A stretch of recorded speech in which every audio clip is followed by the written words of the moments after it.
Hi friends, welcome to our channel the story behind this is your loves. ముందుగా అందరికీ దీపావళి శుభాకాంక్షలు. మనం దీపావళిని ఎందుకు జరుపుకుంటాం అనేది ఇప్పుడు ఈ వీడియోలో చూద్దాం. అయితే శ్రీ మహావిష్ణువు వరాహ అవతారంలో భూదేవి సమేతంగా నరకాసురుడికి జన్మనిస్తాడు. ఆ సమయంలో శ్రీ మహావిష్ణువు దగ్గర నుంచి భూదేవి ఒక వరం తీసుకుంటుంది, నా కొడుకుని నేను చంపే వరకు తనకి మరణం రాకూడదని చెప్పి.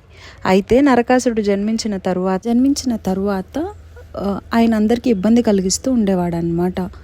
దేవతల్ని హింసించడము, అలాగే యాగాలను నాశనం చేయడము, ఋషులను హింసించడము, అలాగే స్త్రీలను అపహరించడం, ఇలాంటి తప్పులు ఎన్నో చేస్తూ ఉంటారనమాట.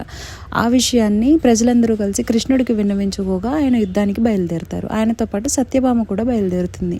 ఆ యుద్ధ సమయంలో కృష్ణుడు మూర్చిపోవడం వల్ల సత్యభామ యుద్ధంలో నరకాసురుడిని చంపేస్తుంది అనమాట. అలా తన కొడుకైన నరకాసురుడిని భూదేవి రూపంలో ఉన్న సత్యభామ వర్ధిస్తుందన్నమాట.